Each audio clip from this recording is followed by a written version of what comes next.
Bismillahirrahmanirrahim. Assalamualaikum warahmatullahi wabarakatuh. Sobat-sobat ngabarin kabar terkabar, semoga selalu dalam keadaan sehat walafiat, serta diberikan rezeki yang halal, berkah, lancar, dan juga banyak. Kata Guntur Romli saat ini, dia bilang, apa sih susahnya nunjukin ijazah asli? Kok malah bikin susah sendiri dan orang lain?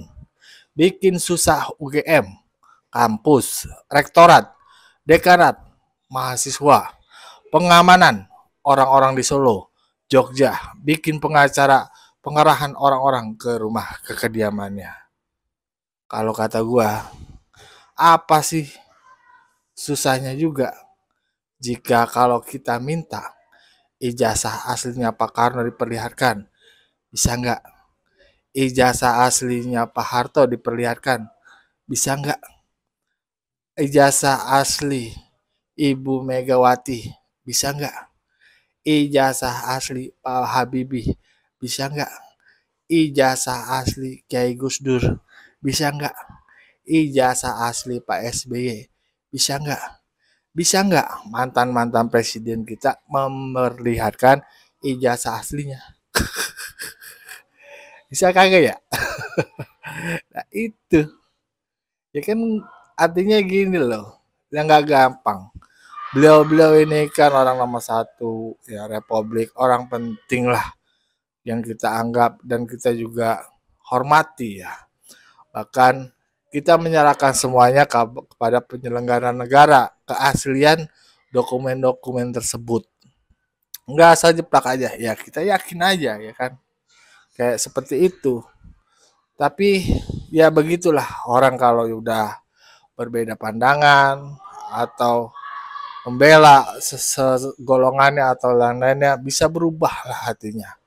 Bahkan Mas Guntur ini ya memberikan tanggapan juga terkait yang ijazah baru ini. Tadi beliau mempertanyakan.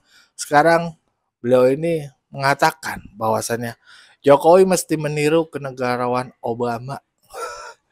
Jangan meniru gaya Pinocchio yang terus ngelak akhirnya ketahuan bohong. Pak Jokowi itu kagak bohong kalau kata gua mah. Kenapa nggak bohong? Ya kan udah dikasih unjuk ijazah aslinya ke wartawan kemarin. Tapi nggak kepada gerombolan-gerombolan tersebut. Ya, ya begitulah. Nah, kita tahu juga Mas Guntur ini dulu itu kan pendukung garis keras Pak Jokowi ya. Apalagi kalau kalian tahu nih, Mas Guntur itu pernah mengeluarkan sebuah video, tayangan video lah. Bahwasanya beliau itu mengecam lah pemfitnah Pak Jokowi ya, dengan mengeluarkan isu lah, melemparkan isu tentang ijazah palsu Pak Jokowi. Nih, gue punya videonya. Tapi ini dulu Guntur Romli dulu yang sangat membela Pak Jokowi yang berbicara terkait ijazah palsu. Mari kita simak aja videonya ya. Kita bandingin Guntur Romli dulu sama Guntur Romli sendiri sekarang. Kok beda ya? Kalau orang udah beda begitu, mungkin kita perlu bertanya-tanya, ada apa di balik serangan tersebut atau pandangan tersebut? Mari kita simak bersama videonya Guntur Romli dahulu kala. Let's go. Presiden Joko Widodo kembali diserang fitnah. Bukan fitnah baru, tapi fitnah lama yang dimamah biak oleh gerombolan pembenci. Istilah memamah biak fitnah adalah kata yang tepat untuk menggambarkan kelakuan mereka. Ibarat hewan pemamah biak yang mencerna kembali makanan setelah mereka sebelumnya sudah menelan. Artinya fitnah yang dimamah biak itu bukan barang yang baru.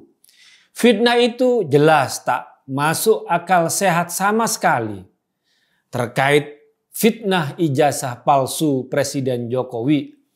Padahal dokumen Presiden Jokowi sudah diteliti dan teruji berlapis-lapis.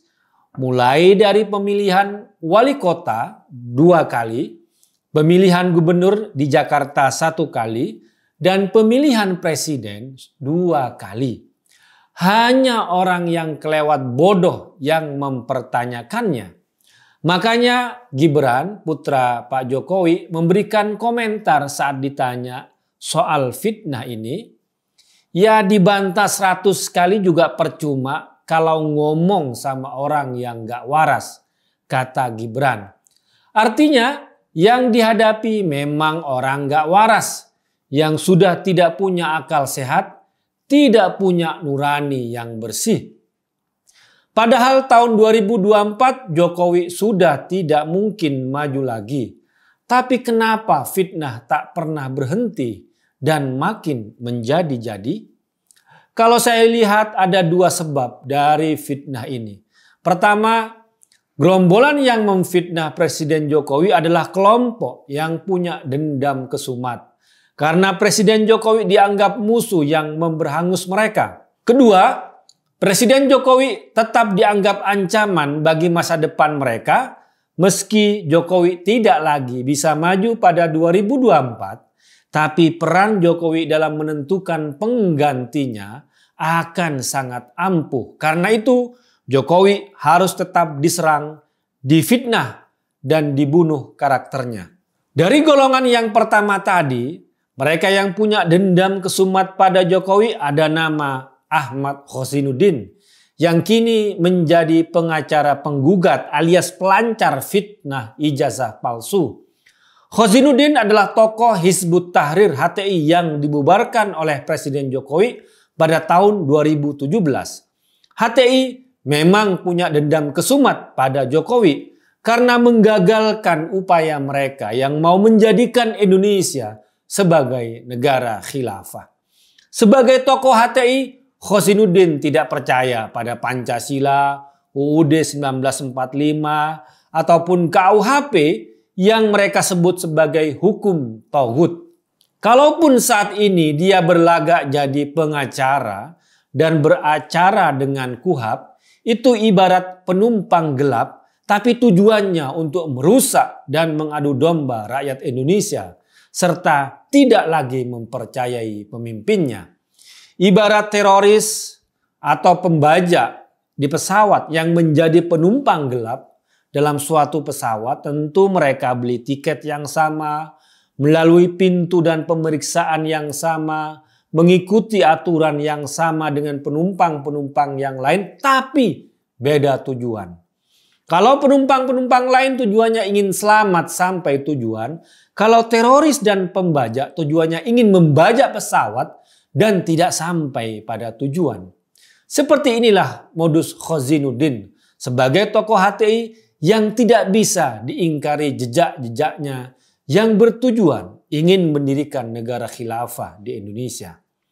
Dari golongan kedua, Jokowi masih dianggap ancaman bagi masa depan mereka meski tak lagi bisa maju pada tahun 2024 adalah para pendukung Anies Baswedan yang ngebet untuk tahun 2024.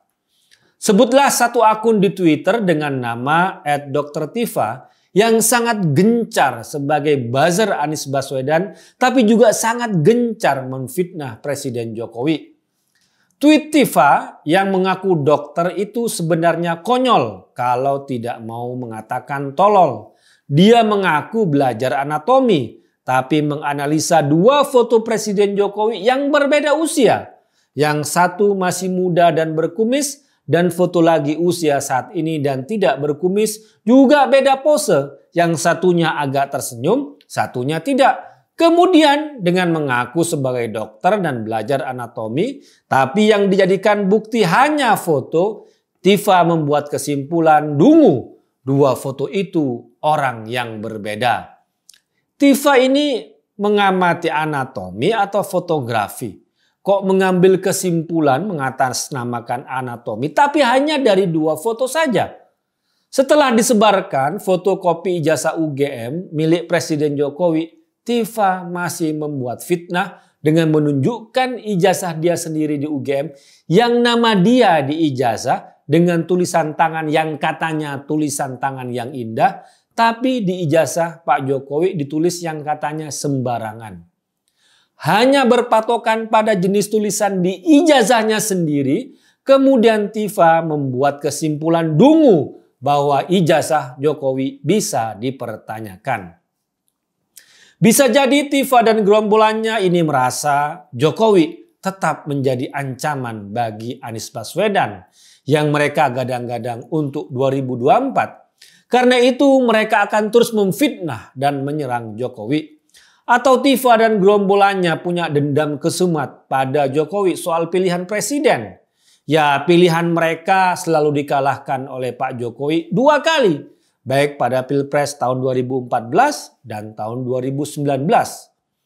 Namanya fitnah, maka tidak perlu mereka capek-capek dan teliti mengajukan bukti. Fitnah ini didesain sebagai propaganda. Letaknya bukan pada kekuatan bukti formil, tapi kekuatan opini publik dan medsos yang viral. Cara-cara mereka persis mengikuti Joseph Goebbels, menteri propaganda pada era Nazi Jerman, bahwa kebohongan yang diulang-ulang suatu saat akan dianggap sebagai kebenaran. Sebarkan kebohongan berulang-ulang kepada publik. Kebohongan yang diulang-ulang akan diterima sebagai kebenaran, kata Goebbels. Dan ijazah palsu adalah fitnah pada Pak Jokowi yang terus diulang-ulang. Seperti halnya fitnah lain bahwa Pak Jokowi keturunan PKI. Kebohongan dan fitnah itu terus diulang-ulang. Harapan busuk mereka suatu saat itu dianggap sebagai kebenaran. Tampaknya Ahmad Khozinuddin dan Tifa sedang kesurupan arwah Joseph Goebbels. Wassalamualaikum warahmatullahi wabarakatuh. Ya begitulah sobat-sobat, video lama Mas Guntur Romli ya saat berbicara terkait fitnah ijazah palsu. Sudah lama beliau rupanya ya ngomong tentang ijazah palsu. Tapi lain dulu, lain sekarang. Mas Guntur memilih Pak Ganjar, Pak Jokowi memilih Pak Prabowo. Pak Ganjar kalah, Pak Prabowo menang. Tapi sekarang Mas Guntur nyerang juga nih. Nyerang Pak Jokowi juga. Ya mungkin ada kekecewaan juga ya. Karena itulah Mas Guntur itu masih terus menyerang Pak Jokowi. Tapi beliau ini loh santri loh. Ya mudah-mudahan beliau bisa melihat secara benar ya. Yang tadi beliau bilang, ceklah secara fakta, bukan opini lah ya. Bagaimana menurut pendapat sobat-sobat? Berikan pendapatnya di kolom komentar. Wassalamualaikum warahmatullahi wabarakatuh.